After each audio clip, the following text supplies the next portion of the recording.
Oke, halo adik-adik, kita belajar tentang soal ANBK ya. Nah, ini contoh soal ANBK yang ada pembahasannya. Tapi kali ini kakak mau bahas soal nomor satu.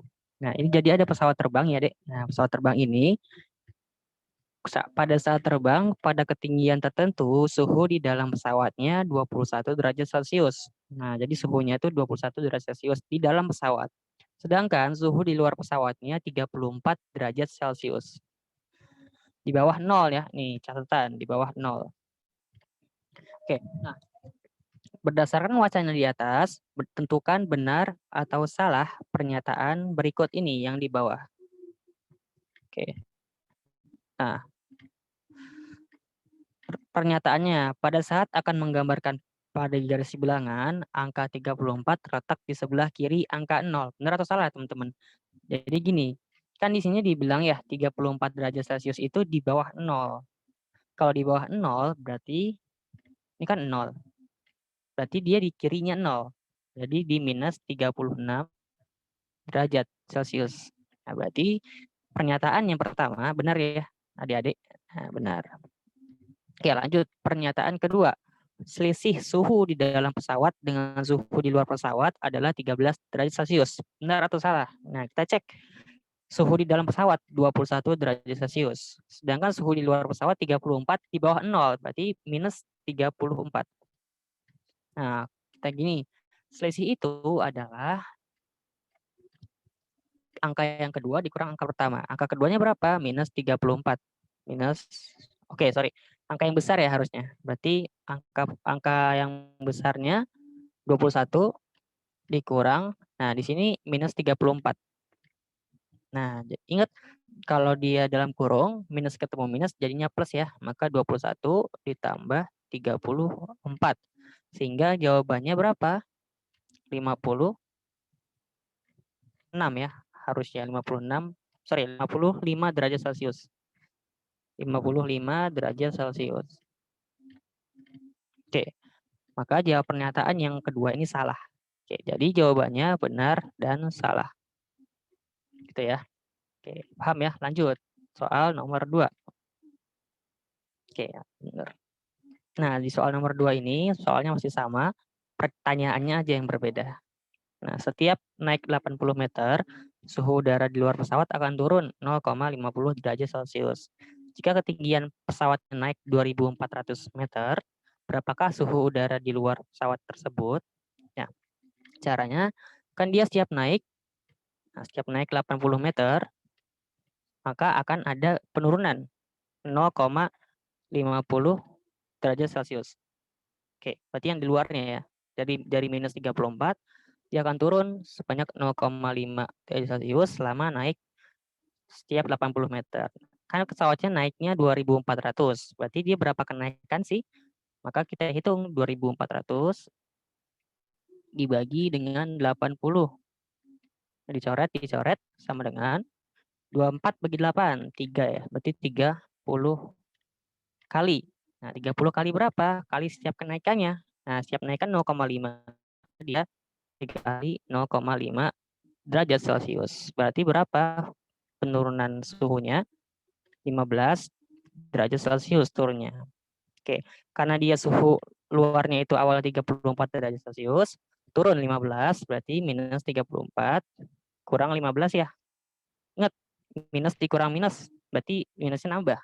Berarti 34 tambah 15, 49, tandanya minus.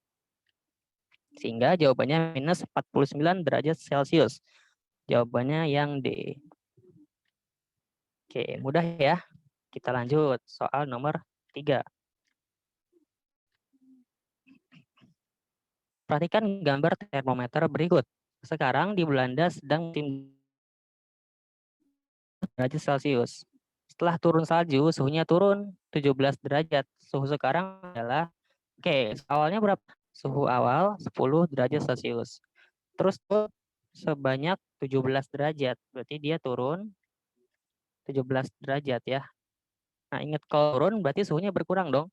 Maka suhu sekarang setelah penurunan sama dengan suhu awal dikurang suhu turunnya. Berarti 10 dikurang 17. Nah, karena 17 lebih besar daripada 10, maka nanti hasilnya akan minus 7 derajat Celcius. Jadi jawabannya yang A. Lanjut, soal selanjutnya. Masih soal yang sama ya. Sekarang di Jerman sedang musim dingin, suhunya minus 7 derajat Celcius. Setelah turun salju, suhunya turun menjadi minus 16 derajat Celcius. Berapakah penurunan penurunan suhunya? Balik nih, suhu awal minus 7. Jadi minus berarti 16 minus 7. Gimana kita hitung aja minus 11 derajat Celcius. Sorry, yang gede kurang yang besar. Nah, min 7 sama min 16 gedean mana? Gedean min 7 ya. Berarti minus 7 dikurang minus 16. Hasilnya berapa? Nah, ingat, minus ketemu minus jadi plus ya. Jadi minus 7 ditambah 16. Atau bisa dibalik 16 kurang 7. 9 ya. Nah, berarti 9 derajat Celcius. Jawabannya 9.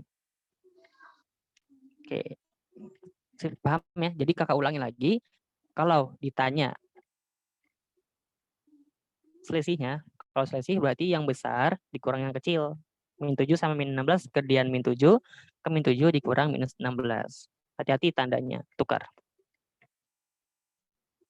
Oke, lanjut lagi ke soal selanjutnya.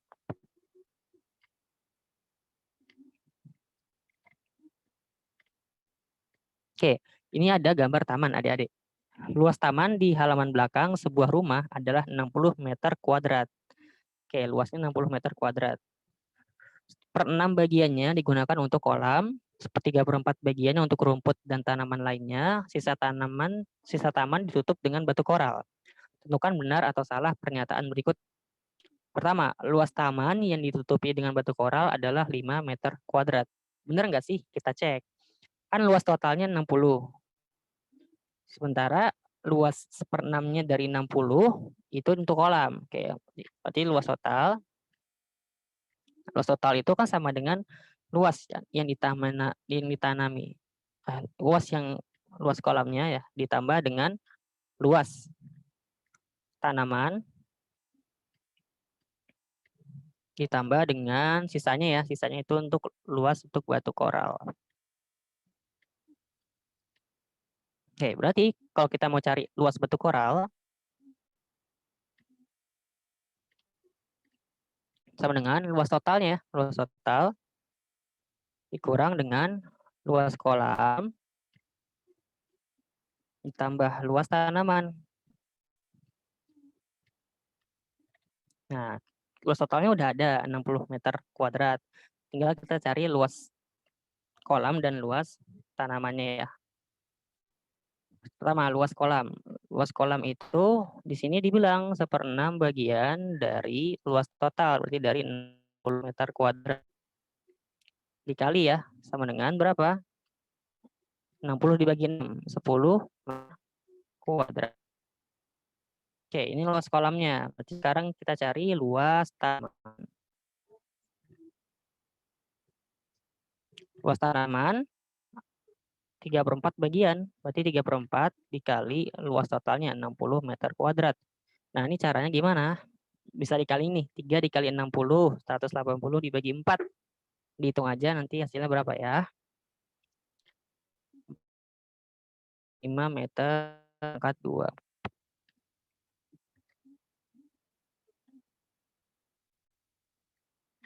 Nah, berarti luas batu koralnya berapa? Luas total dikurang luas kolam ditambah luas tanaman. Luas kolam tambah luas tanamannya ini ditambah berapa? 55 meter kuadrat. Berarti 60 kurang 55. Jawabannya 5 meter ya? Betul. Berarti pernyataan pertama betul. Yes. Sekarang pernyataan kedua. Luas taman yang ditutup batu koral lebih luas jika dibandingkan dengan luas taman yang diberikan rumput dan tanaman lainnya. Benar nggak sih? Ya, luas koralnya 5, luas tanamannya 45. Lebih luas nggak? Enggak kan? Lebih luasan si luas tanamannya dibanding luas koralnya. Berarti pernyataan yang kedua salah. Jadi jawabannya benar.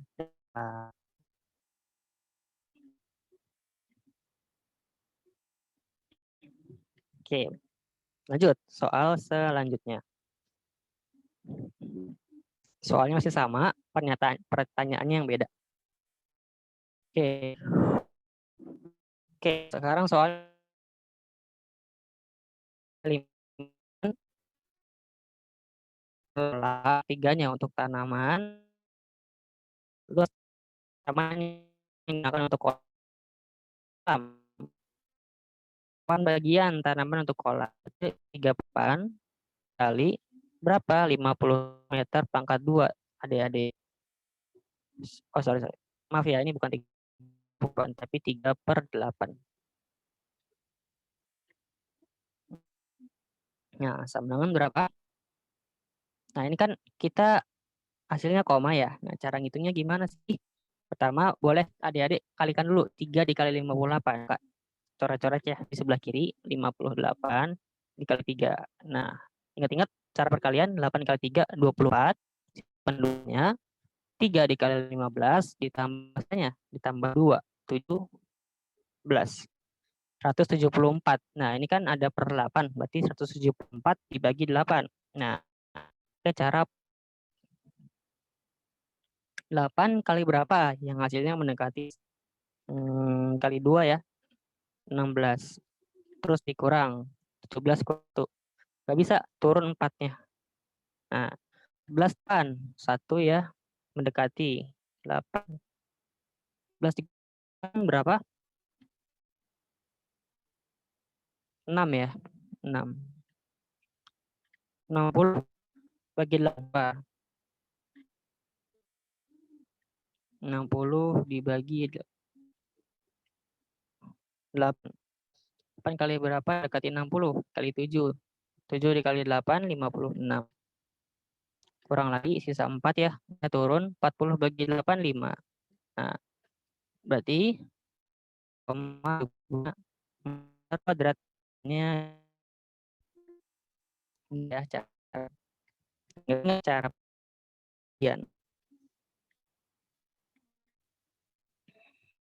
lanjut soal selanjutnya.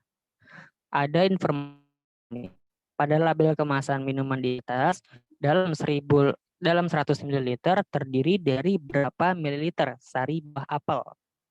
Ini atau soal pengukuran ya. Nah, teman-teman harus ingat dulu satu dari pengukuran. Tangganya apa sih? Ini kakak tulis di sini ya.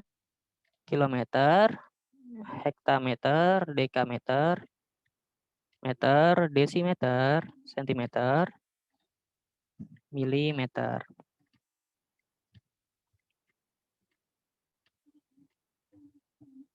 Oke, nah dari sini setiap turun 1 ingat dikalikan 10. Setiap naik 1 dibagi 10. Nah, kita lihat dari sini. Dari mililiter ke mililiter ya. Sorry. Dari 100 mililiter terdiri dari berapa mililiter sari buah? Oh, enggak. Sari buah.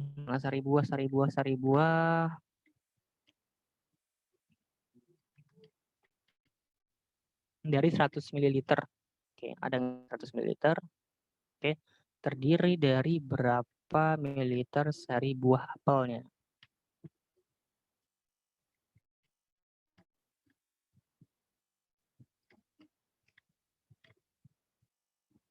Nih, sari buah apel di sini 30 ml.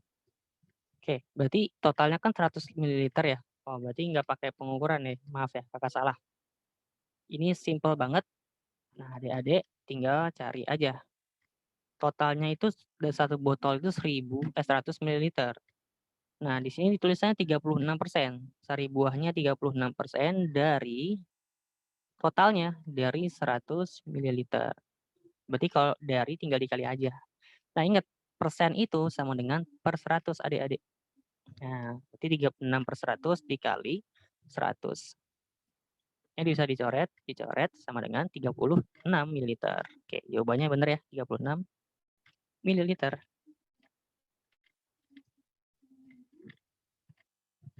Oke, lagi ya, Nanggung. Jika dituliskan dalam bentuk pecahan paling sederhana, berapakah kandungan sari buah apelnya? Oke, sari buah apel itu ada 36% ya, 36%.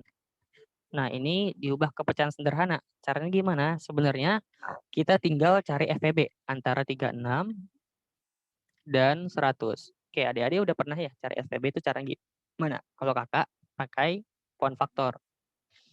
Cara yang 36 dulu. 36 dibagi. Nah, ini dibaginya yang prima. Boleh 2, 3, 5, 7. Tapi dari yang kecil. Oke, kita coba dengan 2 dulu ya. 36 dibagi 2. 18. Bagi 2 lagi. 9. Oke, 9 dibagi 2 bisa nggak? Nggak bisa ya. Maka dibagi 3. Oke, berarti yang 36 itu 2 kali 2 kali 3 dikali 3. Sekarang yang 100. 100 dibagi 2, 50. 50 dibagi 2, 25. 25 bagi 2 nggak bisa. Dibagi 3 nggak bisa. Maka naik dibagi 5. 5. Nah, berarti yang 25 itu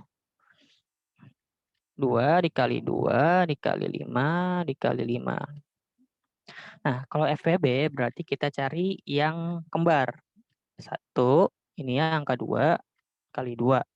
Oke, karena ada 2 kali 2, berarti nanti FPB-nya sama dengan 2 dikali 2. Berapa? FPB-nya 4. Maka kita sama-sama bagi 4. Yang atas bagi 4, bawah bagi 4. Oke, berarti jadi berapa? Yang atas 36. 36 bagi 4 itu 9. 100 bagi 4, 25. Berarti paling sederhananya adalah 9/25. Oke adik-adik, itu dulu ya. Nanti akan kita sambung ke video selanjutnya. Nah, semoga bermanfaat. Coba latihan lagi ya. Ingat-ingat cara ngitung perkalian dan pembagian. Dadah.